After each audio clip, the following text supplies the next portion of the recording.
പട്ടാമ്പി തിരുമിറ്റക്കോട് ശ്രീ ചോറ്റാനിക്കര ഭദ്രകാളി ക്ഷേത്രത്തിൽ ശ്രീ കാഞ്ചി കാമുകോടി പീഠം ശ്രീ ചോറ്റാനിക്കര ഭദ്രകാളി ടെമ്പിൾ ട്രസ്റ്റിന്റെ ആഭിമുഖ്യത്തിൽ പുണ്യം പുലരുന്ന ഭൂമി പൂജ 2025 ഫെബ്രുവരി 23 ഞായറാഴ്ച പകൽ 11:30 മണിക്ക് ബ്രഹ്മശ്രീ അണ്ടലാടി മനക്കൽ പരമേശ്വരൻ നമ്പൂതിരിയുടെ കാർമ്മികത്വത്തിൽ ശ്രീ കാഞ്ചി കാമുകോടി പീഠം മഠാധിപതി പരമപൂജനീയ സദ്ഗുരു സ്വാമി ജയേന്ദ്ര സരസ്വതി തിരുവടികളുടെ അനുഗ്രഹത്താൽ പീഠം പുരോഹിതരുടെ ദിവ്യ സാന്നിധ്യത്തിൽ ഭൂമി പൂജ നടക്കുന്നു. ശങ്കരാചാര്യ ക്ഷേത്രം, പരശുരാമ ക്ഷേത്രം, വേദപാഠശാല, അന്നക്ഷേത്രം, ഗോശാല, ധ്യാനമണ്ഡപം, യോഗമണ്ഡപം, യാത്രീ നിവാസ് എന്നിവയുടെ പുണ്യം പുലരുന്ന ഭൂമി പൂജയാണ് നടക്കുന്നത്.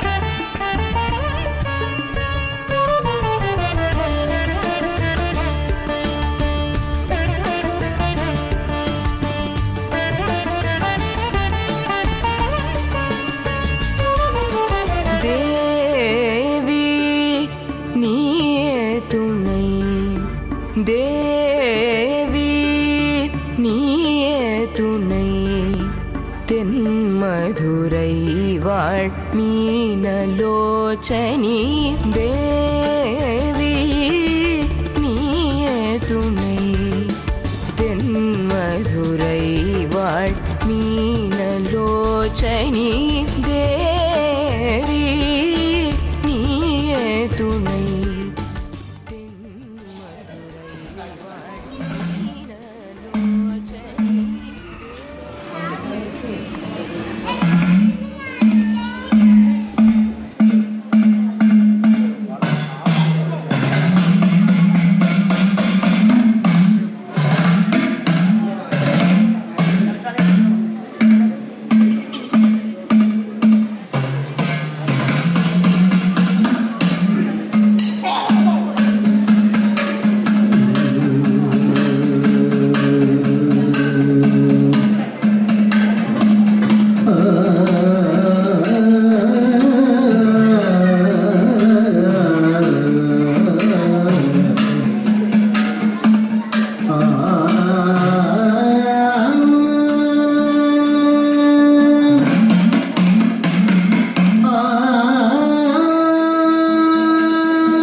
எல்லாருக்கும் ஸ்வாகதம், நமஸ்காரங்கள். முக்கியமாக தாஸ் திருமேனி அவார்டுக்கு. அதே போல் இந்த பூமி பூஜையில் வேத வித்வான்கள், பாடசாலை அத்தியாபகர்கள், வேத வித்வான்கள் எல்லாருக்கும் வந்திருக்கா. அவள் எல்லாருக்கும் ஸ்வாகதம். முக்கியமாக பெரிவா மண்டலி, கோயம்புத்தூர் பெரிவா மண்டலி சந்திரமௌலி ஆடிட்டர், ஜிஆர்டிஓ ஆடிட்டர், அவளுக்கு ஸ்வாகதம். कामपीठमध्यगते कामदुघा भवकमले कामतले कामकोटि कामाक्षी कमरविदरकोटि साधकानन्दधाटी सिद्धमेवावृन्धे सीतेवाते पुनर्निवेद्याः हेमो वै आकृष्य सीतोवाकः हेममेवावृन्धे भगवते सर्वव्यापरसाक्षिणे अविकाराय नित्याय भूतानां फले नमः.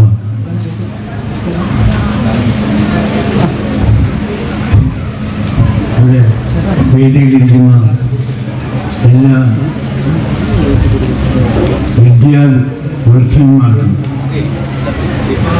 എൻ്റെ സദസ്സിലിരിക്കുന്ന എല്ലാ ഭക്തന്മാർക്കും ഭക്തർകൾക്കും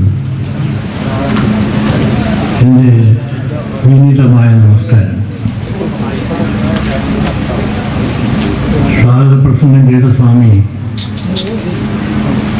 നിങ്ങളുടെ എല്ലാ വിവരവും പറഞ്ഞു കാണും എന്ന് വിശ്വസിക്കുന്നു. കൂടുതലൊന്നും പറയാൻ എനിക്ക് ആലോചിച്ചിട്ടില്ല. എന്തുകൊണ്ടെന്നാൽ ശ്രീ ശങ്കരാചാര്യർ എന്ന് പറയുന്ന ആ ആചാര്യൻ, ആത്മീയാചാര്യൻ ഏത് വിധത്തിൽ ജീവിച്ചു എന്നുള്ളതിനെ പറ്റി കൃത്യമായിട്ട് എനിക്കറിയാൻ പറ്റുമെങ്കിലും ഞാനത് പറയാൻ ശക്തിയുള്ളവനല്ല. എനിക്ക് ആകെപ്പാടെ പറയാനുള്ളത് ആ തത്വമസി, അദ്ദേഹത്തിൻ്റെ ഒരു വേദങ്ങളിലെ ഒരു ഭാഗത്ത് ഒരു വേദത്തിൻ്റെ ശക്തി, സാമവേദത്തിൻ്റെ ശക്തി മാത്രമേ എനിക്കിവിടെ പറയാനുള്ളൂ. വേദങ്ങൾ അറിയാമല്ലോ, ഇനി അത് കൂടുതൽ പറഞ്ഞുകൊണ്ടിരിക്കേണ്ട കാര്യമില്ല. ഞാൻ ആ കുടുംബത്തിൽ വന്ന് ജനിച്ചു പോയി എന്നുള്ളത് മാത്രമല്ലാതെ ആ വിധത്തിലുള്ള ജ്ഞാനമോ പന്തളത്ത് കൊട്ടാരത്തിലെ ഉള്ള വിധത്തിലുള്ള ജ്ഞാനമോ നമ്മുടെ പൂർവികന്മാർക്ക് ഉണ്ടായിരുന്ന ബുദ്ധിയോ ഒന്നും എനിക്ക് ഉണ്ടെന്ന് എനിക്ക് തോന്നുന്നില്ല. ഞാനൊരു സാധാരണ വ്യക്തിയായിരുന്നു. എൻ്റെ അമ്മാവന്മാരെല്ലാം മരിച്ചതിന് ശേഷം ഇപ്പോൾ ഇത്രയും പ്രായമായ സ്ഥിതിക്ക് ഞാൻ ഒരു സാധാരണ ഒരു ഗവൺമെൻറ്, സെൻട്രൽ ഗവൺമെൻറ് എംപ്ലോയി മാത്രമായിരുന്നു. പല വിധത്തിലുള്ള ഒരു കുറഞ്ഞത് എനിക്കൊരു 3500-4000 കോടി രൂപയുടെ വികസന കൺസ്ട്രക്ഷനായിരുന്നു വരുന്നതെന്ന്. ഒരുപാട് കാര്യങ്ങൾ അത് ചെയ്യാൻ സാധിച്ചു ജനങ്ങൾക്ക് എന്നുള്ളതാണ് എനിക്ക് ആകപ്പാടെയുള്ള ഒരു ആത്മവിശ്വാസവും സന്തോഷം. അതിനുശേഷം സത്യം പറഞ്ഞാൽ അയ്യപ്പനുമായിട്ട് കൂടുതൽ ബന്ധപ്പെടുന്നു. അതായത്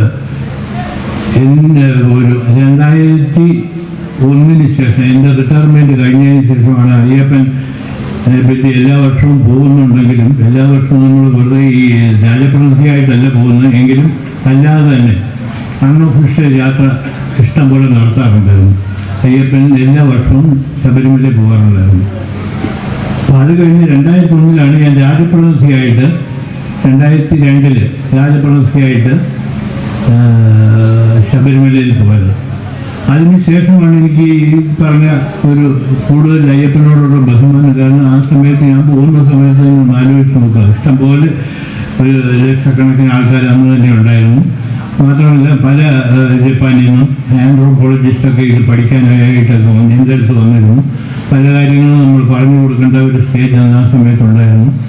അപ്പോൾ അങ്ങനെ ഒരു കൂടുതൽ ആത്മബന്ധം ഞാനും അയ്യപ്പനുമായിട്ട് വന്നു എന്നുള്ളത് നിങ്ങൾക്കറിയാമല്ലോ. ആചാരങ്ങളുടെ അനുഷ്ഠാനം ഏത് വിധത്തിലായിരിക്കണം, ആചാരാനുഷ്ഠാനങ്ങളുടെ കർമ്മങ്ങൾ നമ്മൾ ഏത് വിധത്തിലായിരിക്കണം എന്ന് എല്ലാവർക്കും അറിയാവുന്നതാണ്.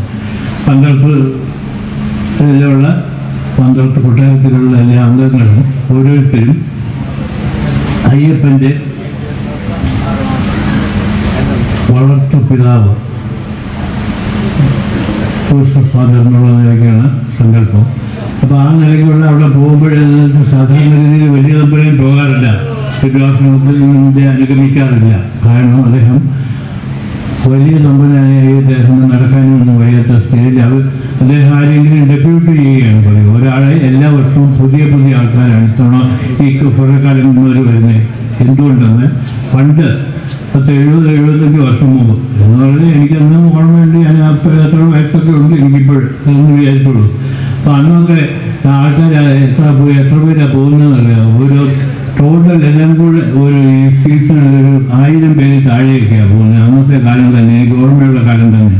പക്ഷെ ഇപ്പോൾ അതിൻ്റെ വ്യത്യാസം ഒരുപാട് വന്നു. അതിനൊരുപാട് കാരണങ്ങൾ പറയാനുണ്ട്.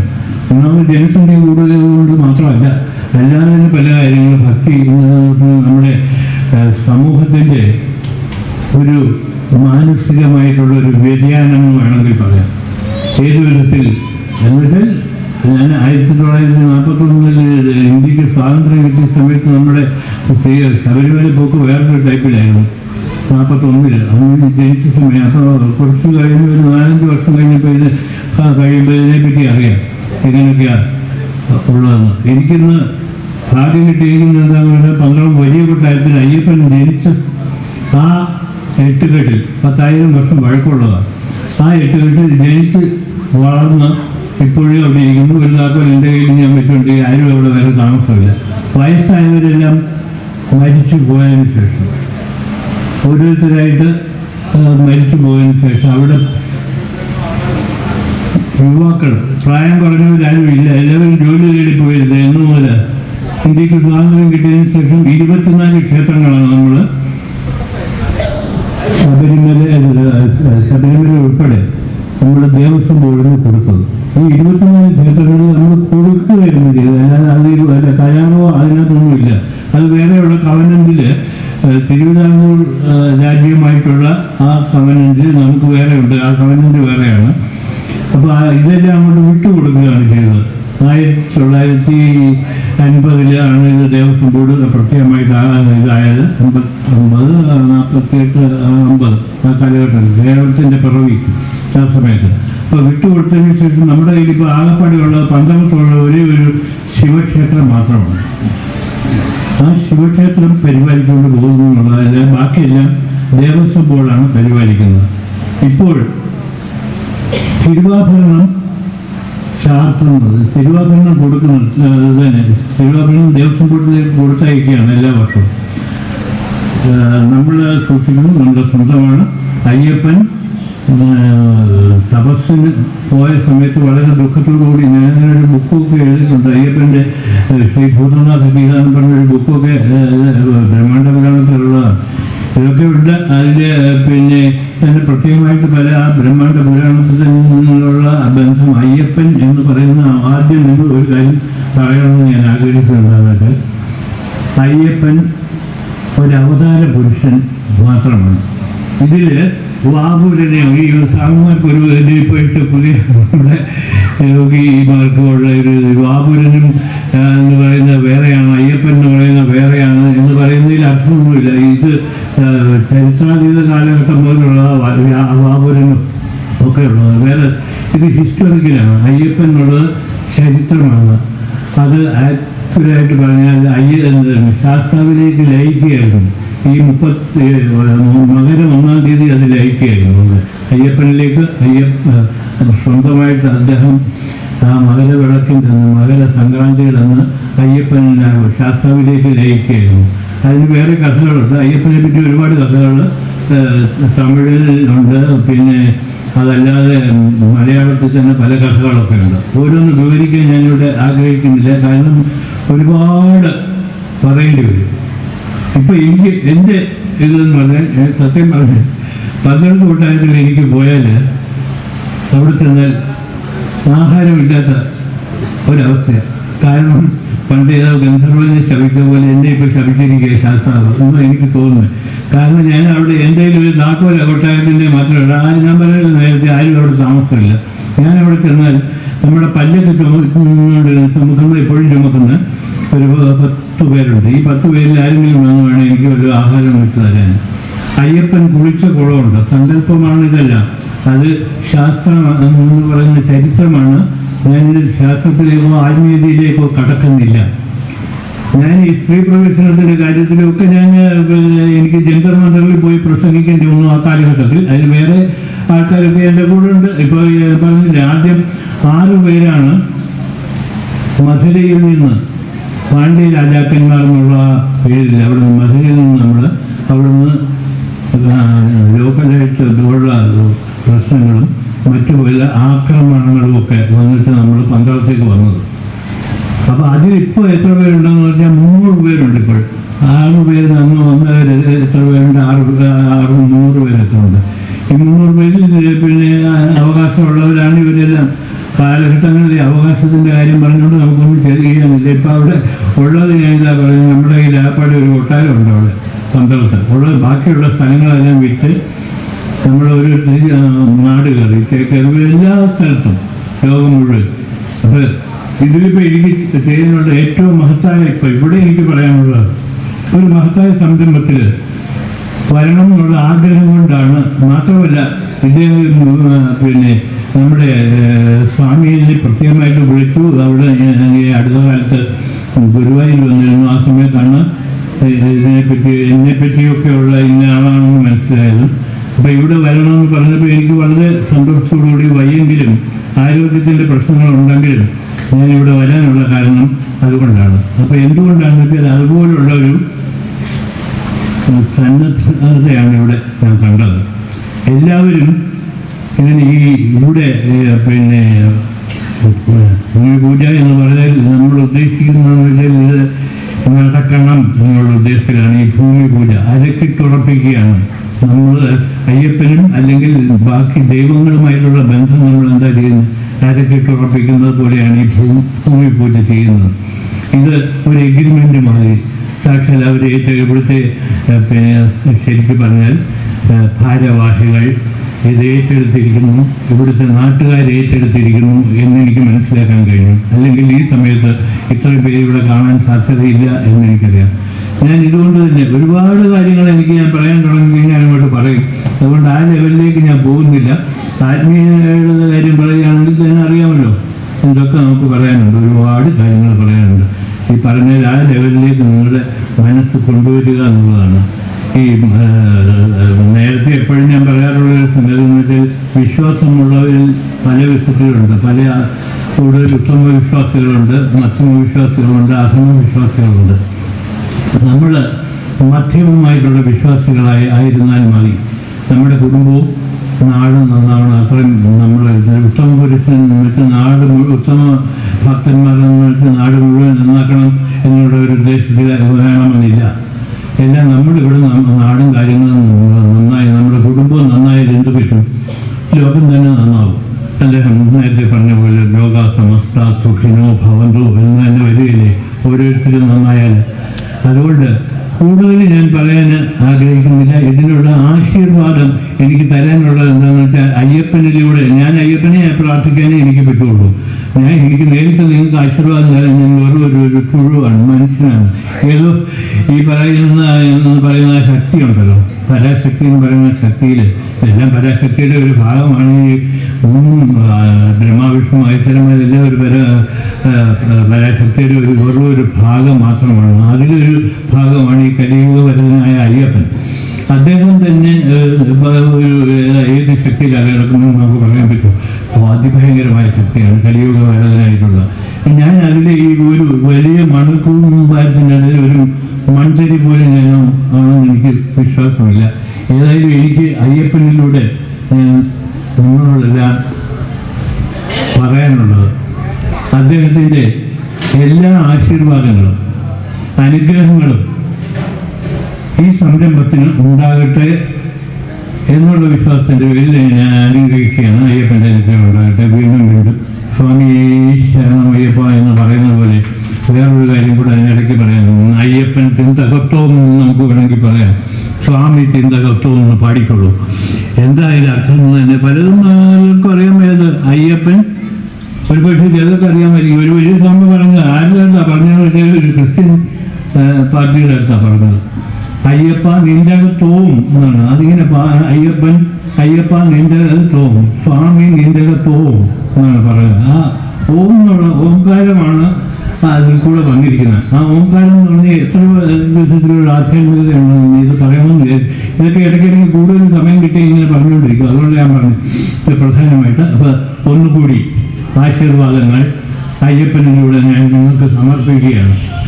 സ്വാമി ശരണമയ്യപ്പ. ഈശ്വരോ ഗുരുരാത്മേനി മുക്തിഭേദവിഭാഗിനി വ്യോമവ്യാപ്തദേഹായ ദക്ഷിണാമൂർത്തയേ നമഃ. സദാശിവസമാരംഭാം ശങ്കരാചാര്യമധ്യമാം അസ്മദാചാര്യപര്യന്താം വന്ദേ ഗുരുപരമ്പരാം. വെളുത്ത വെണ്ണീരണിയുന്ന കോലം വെളിച്ചമേ കൺമതിനുണ്ടു കാക്ഷ തളിപ്പറമ്പം വിനതമ്പുരാരി പുലർക്കവേ ഞാനിരകൈരുന്നേ. സർവസ്വരൂപേ സർവേശേ സർവശക്തി സമന്വിതേ ഭയേഭ്യത്രാഹിനോ ദേവി ദുർഗേ ദേവി നമോസ്തുതേ. ജ്വാലാകരാളമത്യുഗ്രം ശേഷാസുരസൂദനം ത്രിശൂലം പാതുനോ ഭീതേർഭദ്രകാളി നമോസ്തുതേ. മൂകം കരോതി വാചാലം പങ്കും ലംഘയതേ ഗിരിം യൽകൃപാത്തമഹം വന്ദേ പരമാനന്ദമാധവം. ഭൂതനാഥ സദാനന്ദ സർവബോധദയാപര രക്ഷ രക്ഷ മഹാബാഹോ ശാസ്ത്രേ തുഭ്യം നമോ നമഃ. സർവേഷാം ഈശ്വരസ്വരൂപിണാം പാതാരവിന്ദയോः അഹം സാദരം പ്രണമാമി.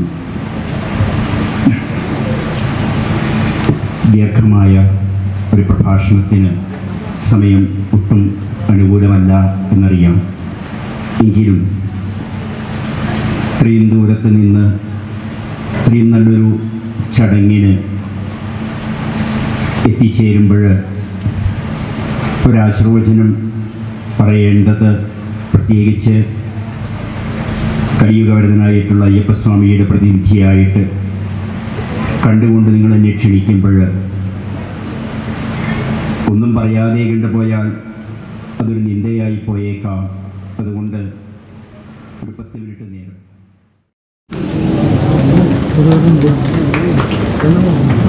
ആദരവേറ്റുവാങ്ങി 2 വാക്ക് അഭിസംബോധന ചെയ്യുവാനായി ശ്രീ ബ്രഹ്മശ്രീ രാമകൃഷ്ണ സ്വാമിജിയെ വേദിയിലേക്ക് സാദരം ക്ഷണിക്കട്ടെ.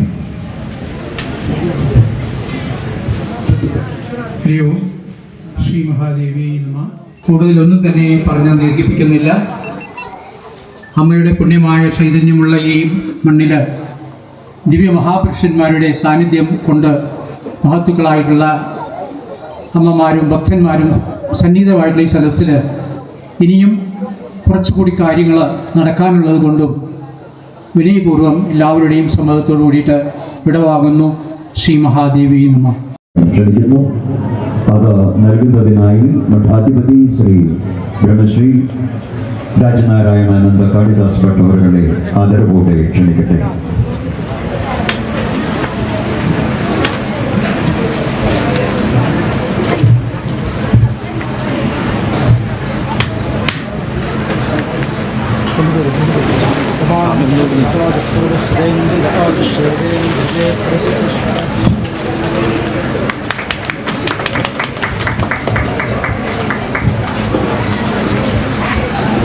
വൈദിക താന്ത്രിക കർമ്മങ്ങൾ കൊണ്ടാണ് ക്ഷേത്ര പാരമ്പര്യവും ക്ഷേത്രാരാധനകളും നിലനിൽക്കുന്നത്.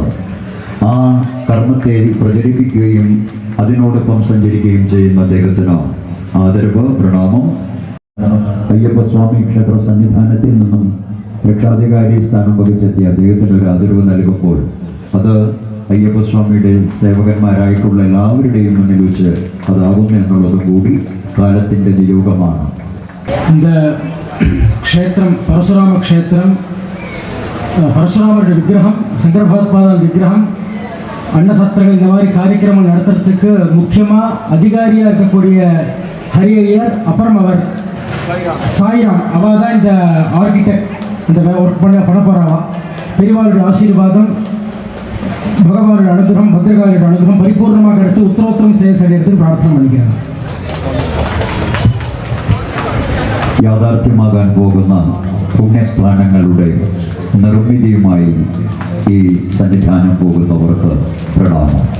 അനുഷ്ഠാനപരമായ ചടങ്ങുകളിലൂടെയും എല്ലാം നിറഞ്ഞ സാന്നിധ്യമാകുന്ന പൊതുവാൾ എല്ലാവർക്കും സ്വീകാര്യനായൊരു വ്യക്തിത്വത്തിനുടമ കൂടിയാണ്. അദ്ദേഹത്തെ ഈ ആദരവ് നൽകി ആദരിക്കുമ്പോൾ അതൊരു ചരിത്ര സംഭവമായി മാറുകയാണ്. മഹർഷി വിദ്യാലയം എന്ന ഞാനാട്ടിലെ ഒരു മഹത്തായ വിദ്യാധനം പകരുന്ന സ്ഥാപനം ഏതൊരു വിഷയത്തിലും എല്ലാ മേഖലകളിലും സാന്നിധ്യമരുളുന്ന അതിൻ്റെ ചെയർമാൻ ശ്രീ വിനയ് ഗോപാലൻ സാർ, നമുക്ക് ഏവർക്കും പ്രിയപ്പെട്ട അദ്ദേഹത്തിന് അമ്മയുടെ ഒരു സ്നേഹാദരവ്. സർവ്വധനായി പ്രധാനം എന്ന ആപ്തവാക്യത്തെ അതിമാത്ര ഒരുപാട് പഠിതാക്കളിലൂടെ പകർന്നു നൽകുന്ന നെഹ്റു ഗ്രൂപ്പ് ഇൻസ്റ്റിറ്റ്യൂഷൻസിൻ്റെ എല്ലാമായ കൃഷ്ണദാസ് അവരുകളാണ് ഈ ആദരവേറ്റു വാങ്ങിയത്. அவள் பையன் சாய்ராம், அவள் தான் எல்லாம் கோஆர்டினேட் பண்ணி அவளுக்கு 3 நாள் இங்கே தான் இருக்கிறவர். அவளுக்கு தங்கிறதுக்கு இடம் கொடுத்து சாப்பாடெலாம் போட்டு எல்லாம் பண்ணி கொடுத்தா. தம்பதிகள் பாம்பேலேருந்து வந்திருக்க இந்த காரியக்கிரமத்துக்கு அவள் இங்கே ஒரு ப்ராஜெக்ட் பண்ணிட்டு இருக்கா. காலடி பக்கத்தில் மாணிக்கமங்கலம்.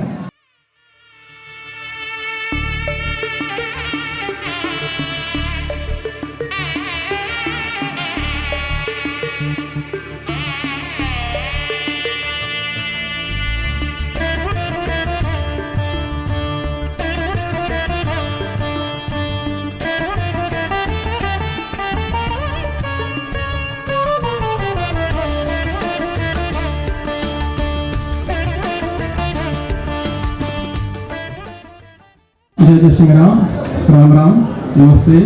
എല്ലാവർക്കും ഇന്ന് വന്നു ചേർന്നിട്ടുള്ള നമ്മുടെ വിശിഷ്ട വ്യക്തികൾ എല്ലാവരോടും നന്ദിയും കടപ്പാടും അമ്മയുടെ പേരിൽ ബഹുവിൻ്റെ പേരിൽ കാമകോടി പീഠം മഠാധിപതി ജയശങ്കര വിജയേന്ദ്ര സരസ്വതി സ്വാമികളുടെ പേരിലൊക്കെ നന്ദി പ്രകാശിപ്പിക്കുന്നു.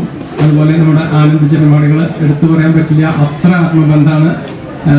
എങ്ങനെ നന്ദി പറയേണ്ടതെന്ന് അറിയില്ല. അപ്പോൾ അദ്ദേഹത്തോടും ഒപ്പം വന്ന നമ്മുടെ എല്ലാവരോടും നന്ദി നമസ്കാരം പറയുന്നു. വന്നു ചേർന്നിട്ടുള്ള എല്ലാ കുടുംബാംഗങ്ങളോടും നന്ദി കടപ്പാടും പറയുന്നു. എല്ലാ അനുഗ്രഹം ദേവിയുടെ ഉണ്ടാവട്ടെ എന്ന് പ്രാർത്ഥിക്കുന്നു. അമ്മനാരായണ സംശരണം. നമസ്തേ.